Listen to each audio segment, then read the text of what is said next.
فلسطین کی جدوجہد آزادی کے لیے تاریخ ساز دن۔ اسپین کے وزیراعظم نے بھی فلسطین کو تسلیم کرنے کا اعلان کر دیا۔ ہم خبر آپ کو دے رہے ہیں، اسپین نے بھی فلسطین کو تسلیم کر دیا ہے۔ اسپین کے وزیراعظم نے فلسطین کو تسلیم کرنے کا اعلان کر دیا۔ فلسطین کو تسلیم کرنے والے ممالک کی تعداد 146 ہو گئی۔ ہم خبر آپ کو دے رہے ہیں، فلسطین کی جدوجہد آزادی کے لیے تاریخ ساز دن۔ اسپین نے بھی فلسطین کو تسلیم کر لیا ہے۔ اسپین کے وزیراعظم نے فلسطین کو تسلیم کرنے کا اعلان کر دیا۔ فلسطین کو تسلیم کرنے والے ممالک کی تعداد 146 ہو گئی۔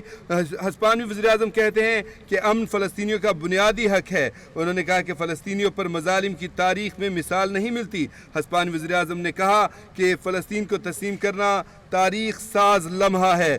فلسطین کو تسلیم کرنے کا اعلان کرتے ہوئے وزیراعظم اسپین نے کہا کہ امن کا قیام ہم سب کی ذمہ داری ہے۔ فلسطین کو تسلیم کرنا اقوام متحدہ کی قراردادوں کے مطابق ہے۔ انہوں نے کہا کہ فلسطین کے عوام پر مظالم کی تاریخ میں مثال نہیں ملتی۔ کابینہ نے فلسطین کو تسلیم کرنے کی منظوری دی ہے۔ ہم خبر آپ کو دے رہے ہیں، فلسطین کی جدوجہد آزادی کے لیے آج تاریخ ساز دن ہے۔ اسپین نے فلسطین کو تسلیم کر لیا ہے۔ اسپین کے وزیراعظم نے فلسطین کو تسلیم کرنے کا اعلان کر دیا ہے۔ آپ کو بتائیں کہ وزیراعظم اسپین نے واضح طور پہ کہا ہے کہ کابینہ نے فلسطین کو تسلیم کرنے کی منظوری دی ہے، جس کے بعد ہم اسپین فلسطین کو تسلیم کرنے کا اعلان کرتا ہے۔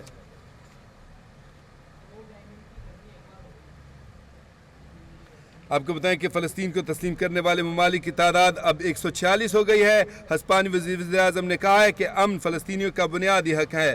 ہسپانوی وزیراعظم نے فلسطین کو تسلیم کرنے کا اعلان کرتے ہوئے کہا ہے کہ فلسطینیوں پر مظالم کی تاریخ میں مثال نہیں ملتی۔ فلسطین کو تسلیم کرنا تاریخ ساز لمحہ ہے۔ انہوں نے کہا کہ امن کا قیام ہم سب کی ذمہ داری ہے۔ اسپین کے وزیراعظم نے کہا کہ فلسطین کو تسلیم کرنا اقوام متحدہ کی قراردادوں کے مطابق ہے۔